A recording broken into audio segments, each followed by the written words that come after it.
श्री स्वामी समर्थ. तुम्हा सर्वांचे स्वामी कृपा या चॅनलमध्ये स्वागत आहे.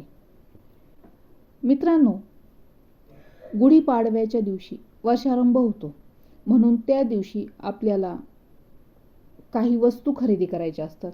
कारण हा गुढीपाडव्याचा दिवस हा 3.5 मुहूर्तापैकी आहे. त्यामुळे या दिवशी ज्या वस्तू आपण खरेदी करतो तर त्याच्यामध्ये वृद्धी होत असते.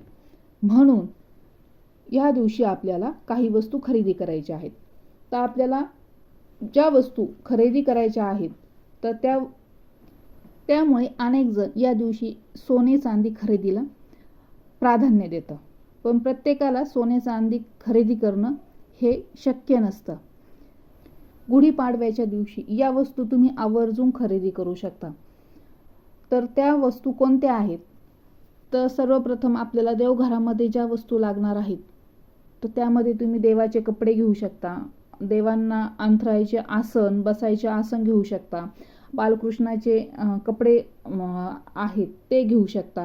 म्हणजे अशा प्रकारचे छोट्या छोट्या वस्तू तुम्ही गुढीपाडव्याच्या शुभ मुहूर्तावर घेऊ शकता. तसेच जर तुम्हाला श्रीयंत्र, कुबेर यंत्र जर खरेदी करायचं असेल तर ह्या शुभ मुहूर्तावर तुम्ही खरेदी करून आणू शकता.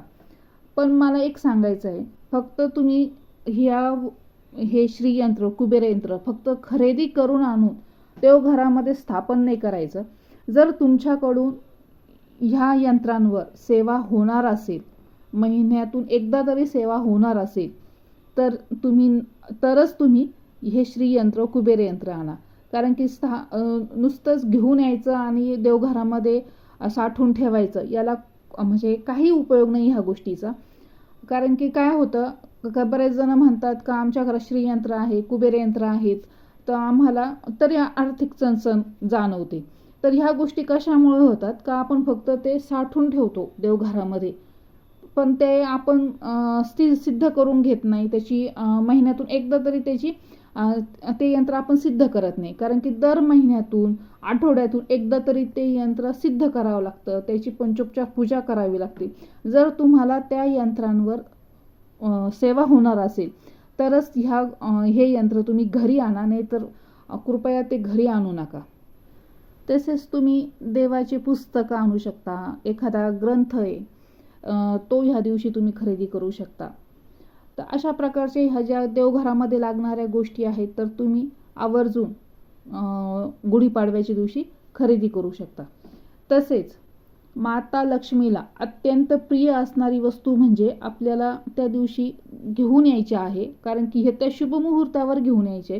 तुम्ही अगोदर पण खरेदी करू शकता, पण गुढीपाडव्याच्या मुहूर्तावर जर खरेदी केली तर कोणत्याही वस्तूची वृद्धी होत असते.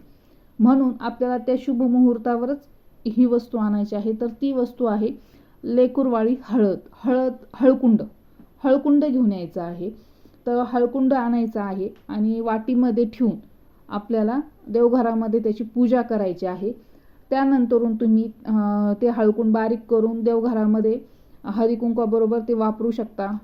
जर वाटलंच तर तुम्ही स्वयंपाकामध्ये सुद्धा त्याचा वापर करू शकता.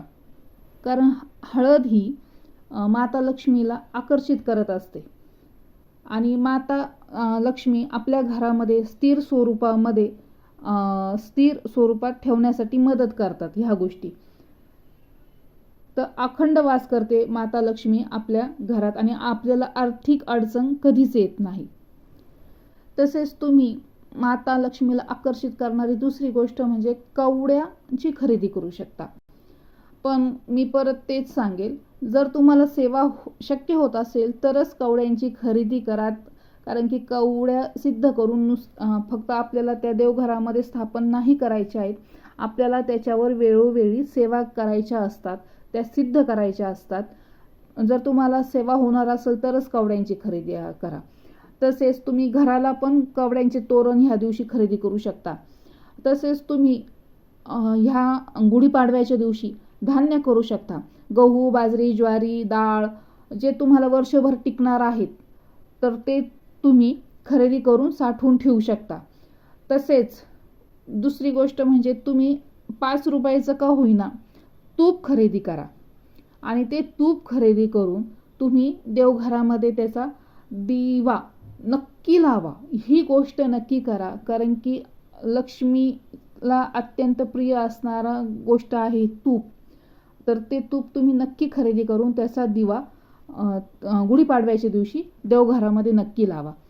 तसेच मीठ हे तर खूपच महत्त्वाचं आहे. मिठाचा खडा, तुम्हाला एखादी मिठाची पिशवी ही त्या दिवशी आवर्जून घरी आणायची आहे, कारण की मीठ हे समृद्धीकारक असतं आणि माता लक्ष्मीला ते आकर्षित करीत असतं आणि आपल्या घरातील नकारात्मकता मिठापासून दूर होत असते. म्हणून मीठ नक्की खरेदी करा ह्या दिवशी. तसेच काय आहे, शिरई किंवा झाडू. जर तुम्हाला तुमचा जुना झाडू बदलायचा असेल तर ह्या शुभ मुहूर्तावर तुम्ही झाडू घेऊन येऊ शकता. जर झाडू नसेल आणायचं तर छोटीशी शिराई, जी देवघरामध्ये आपल्याला साफसफाई करायला त्याचा वापर होईल, तर अशी शिराई तुम्हाला आवर्जून ह्या पाडव्याच्या दिवशी घेऊन यायची आहे, कारण की शिराई ही लक्ष्मीकारक आहे. त्याच्यामुळं आवर्जून ह्या दिवशी शिराईची खरेदी नक्की करायची आहे. तर सांगितलेली माहिती आवडल्यास व्हिडिओला लाईक करा, फॉलो करा, शेअर करा. श्री स्वामी समर्थ.